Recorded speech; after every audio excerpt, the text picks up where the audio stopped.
Free Fire атақты болардан бұрын ең басынан бастап жанына қуат берген, финансы жақтан және поддержка беріп, Garena компаниясы оған поддержка беріп отырған. Garena компаниясы 2005 жылы Forest Lee деген адаммен негізделген.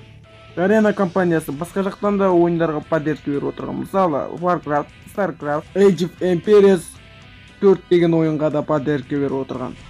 Garena компаниясының өзінің шығарған ойындары бар. Олар League of Legends, Heroes News, Point Blank және де FIFA Online үш ойындары бар. Ендеше видеомыздың тақырыбына кеттік.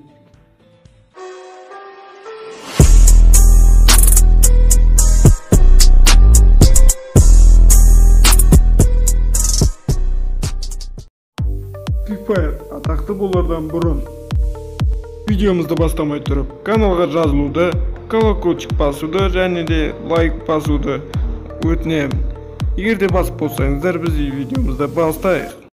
Бәріміз білетін Free Fire бета версиясы ең алға шыққан кезде 2017 жылы 20 ноябрьде Android телефондарына шыққан. Ал официальный оригинал түрі 2017 жылы 4 декабрьде Android және iOS телефондарына шыққан.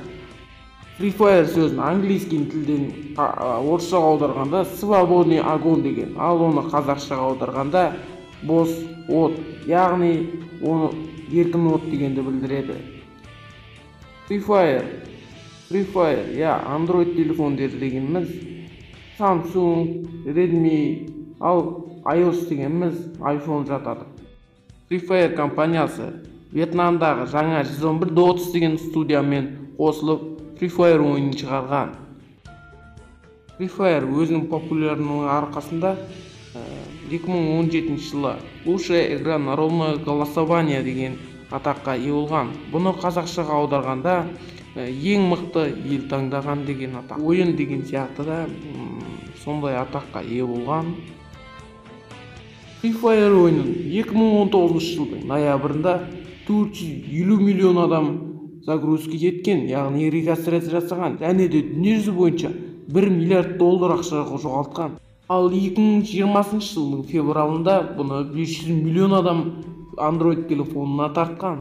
Free Fire өзінің популярлығы бойынша 4-ші орында тұр. 1-ші орында Fortnite, 2-ші орында PUBG Mobile, 3-ші орында Call of Duty, 4-ші орында Free Fire.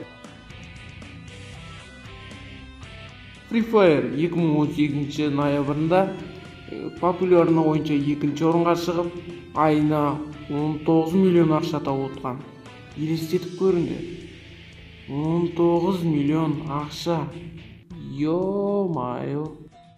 Free Fire осының арқасында ең көп елдерді жолтқан, және де бұл Battleground жағындағы 1-ші орынға ойында жатады.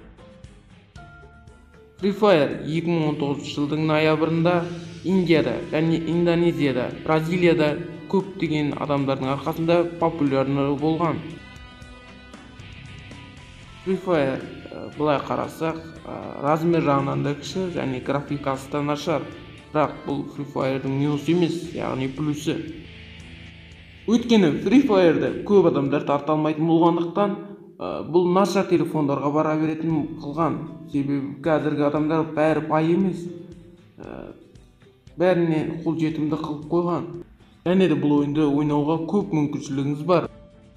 Free Fire'дың бұрынғы шыққаннан қазіргі шыққан уақыттағы айырмашылықтары бар екен. Яғни мына экранда көріп отырғандарыңыз бұрынғы уақыттағы графикасы. Free Fire 2017 жылы шықты, қазірге дейін 3 жыл уақыт өтті. Яғни оған ең көптеген өнегелерден өтіп, көптеген қиындықтарды бағындырды. Және де қазіргі біз ойнап отқан деңгейге жеткізді. Free Fire'дің графикасы ауысып, көптеген управлениесі ауысып, және де қазіргі уақытқа дейін талай обновлениелер болды. Өздеріңіз білетіндей 28 февралда Kalahari картасы пайда болды, және де біз осы қазір ойнап отқан деңгейге жеткізді.